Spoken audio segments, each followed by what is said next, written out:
अब तक हमने देखा कि सफलता प्राप्त करने के लिए किस प्रकार अपने मस्तिष्क की नई प्रोग्रामिंग करनी पड़ती है और मानसिक प्रोग्रामिंग की दूसरी तकनीक संकल्पों का इस्तेमाल है। अब हम इस वीडियो में संकल्प के बारे में विस्तार से चर्चा करेंगे।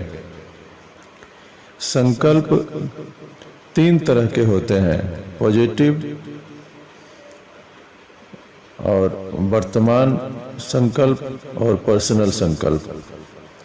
संकल्प यानी वे दृढ़ कथन या आदेश जो आपके चेतन मन से अवचेतन मन तक पहुंचते हैं। वे पुरानी जानकारी को दबा देते हैं और विचार और व्यवहार की नई सकारात्मक आदतों को मजबूत बनाते हैं। जैसे मैं खुद को पसंद करता हूँ, संकल्प सकारात्मक है और वर्तमान काल में है और व्यक्तिगत है। जब आप इसे बार बार दोहराते हैं तो आपका अवचेतन मन इसे अंततः इच्छित वास्तविकता के रूप में स्वीकार कर लेता है और फिर आप अपने हर काम में खुद के बारे में सचमुच बेहतर महसूस करने लगते हैं। यह संकल्प जल्दी ही ऊंचे आत्मसम्मान के विपरीत जानकारी को दबा देता है। संकल्प के साथ आपकी क्षमता असीमित है। दृढ़ संकल्प वाले भावनात्मक कथनों को अगर विश्वास के साथ कई बार दोहराया जाए तो अक्सर इससे व्यक्तित्व में तत्काल बदलाव हो जाते हैं। आप अपने मनचाहे व्यक्तित्व के अनुरूप संकल्प को दोहराकर अपना उत्साह और साहस बढ़ा सकते हैं, अपनी भावनाओं पर नियंत्रण हासिल कर सकते हैं और अपने आत्मसम्मान को और ऊंचा कर सकते हैं। आपके अवचेतन मन पर इस चीज का सबसे गहरा असर पड़ता है कि आप खुद से क्या कहते हैं और क्या विश्वास करते हैं। मैं यह कर सकता हूँ, या मैं हर साल लाखों रुपए कमाता हूँ, या मेरा वजन इतना किलो है। इस तरह के कथनों से आपकी आत्म अवधारणा और आपके परिणामों में अस्थायी बदलाव आ सकता है। और ध्यान रखें कि हर परिवर्तन भीतर से बाहर की ओर होता है। हर परिवर्तन आत्म अवधारणा से शुरू होता है। आपको भीतर से वह व्यक्ति बनना होगा जो आप बाहर दिखना चाहते हैं और उसके बाद ही आपको वह व्यक्ति बाहर नजर आएगा। आपका अवचेतन मन शब्दों को पचाता है और आदेश जितना सरल होता है, आपकी सोच पर उसका असर उतना ही ज्यादा होता है। आप निम्न तरीके से संकल्प करें।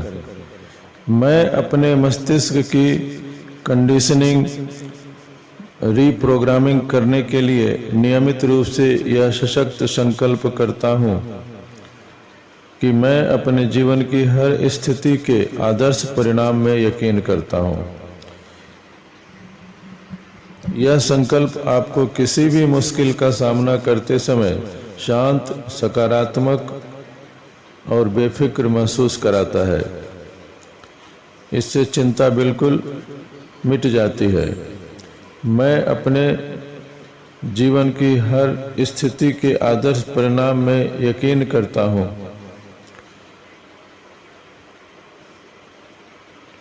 यह सरल भी है, स्पष्ट भी है और वर्तमान काल में भी है।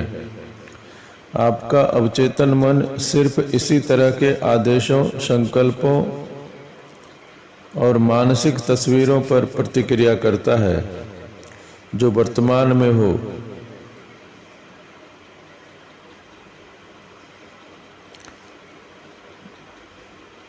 आप अपने अवचेतन मन को विश्वास दिला देते हैं कि जिस स्थिति को आप चाहते हैं वह पहले से ही मौजूद है। और इसके बाद आपका अवचेतन मन जरूरी परिवर्तन कर देता है ताकि आपका भीतरी जगत आपकी मनचाही बाहरी वास्तविकता से तालमेल बिठा सके।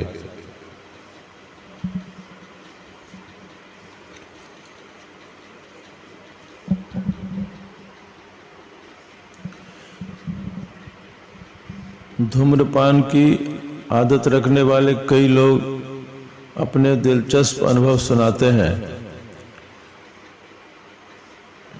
एक ने यह बताया कि 2 महीने तक दिन में उसने कई बार दोहराया कि मैं धूम्रपान से दूर रहता हूँ, और साथ ही उसने धूम्रपान से दूर रहने वाले व्यक्ति के रूप में अपनी मानसिक तस्वीर देखी, और समय के साथ उसने पाया कि उसे सिगरेट की तलब कम होने लगी, और 2 महीने बाद वह एक दिन में सिर्फ 1 सिगरेट पीने लगा, और आखिरकार अंत में उसने धूम्रपान छोड़ ही दिया। और इस बात को भी 2 साल हो चुके हैं, लेकिन अब उसकी धूम्रपान करने की कोई इच्छा नहीं होती है। एक अन्य व्यक्ति ने भी यही किया। उसने कहा, मैं धूम्रपान से दूर रहता हूं, और बार बार इसे दोहराया, लेकिन कुछ नहीं हुआ। वह हर दिन 2 पैकेट सिगरेट पीता रहा, परंतु उसने संकल्प दोहराना नहीं छोड़ा, और उसने हर दिन यह संकल्प दोहराया कि मैं धूम्रपान से दूर रहता हूं, और मानसिक कल्पना की कि वह नॉन स्मोकर है। और उसने धैर्य से यह विश्वास भी किया कि मानसिक रूप रीप्रोग्रामिंग की यह प्रक्रिया अंततः काम करेगी। और करीब 2 महीने बाद एक सुबह उठने पर जब उसने सिगरेट की तरफ हाथ बढ़ाया और उसे सुलगाया तो उसका दम घुटने लगा। उसने दूसरी सिगरेट सुलगाने की कोशिश की और फिर तीसरी, पर एक कश लेने के बाद उसे उल्टी सी आने लगी। उसे अचानक एहसास हुआ कि उसने अपनी प्रोग्रामिंग से खुद को यकीन दिला दिया था कि सिगरेट पीना बुरी आदत है। उसने दोबारा कभी फिर सिगरेट को छुआ नहीं। तो एक बात तो क्लियर है कि आप रातों रात तो अपनी आदतें नहीं बदल सकते, लेकिन 1 महीने बाद, 2 महीने बाद संकल्प करते रहें और आपको संकल्प करने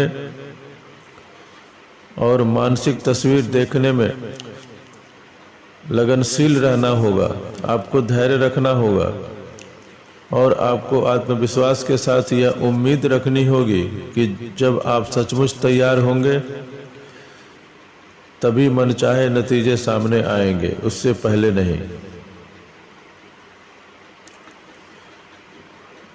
तीसरी तकनीक है कि शब्दों में प्रकट करना, यानी जोर से बोलना, दूसरों के सामने भी और आईने के सामने भी, खड़े होकर अकेले में भी।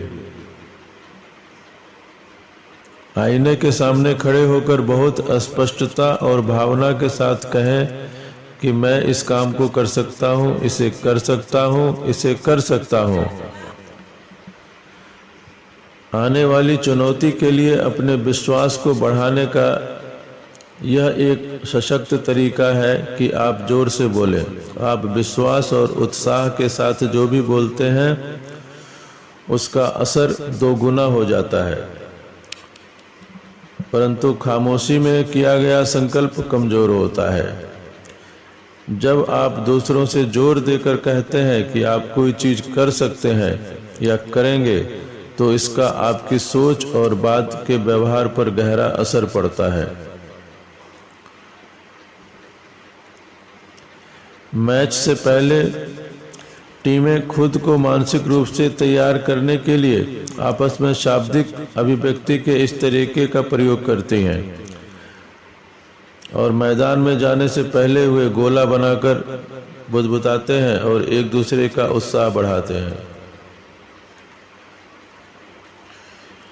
तो दिन भर अपनी बातचीत को उस आदर्श परिणाम के अनुरूप रखें जिसे आप सचमुच देखना चाहते हो। अपने डरों और आशंकाओं पर बातचीत न करें। हर बात में सकारात्मक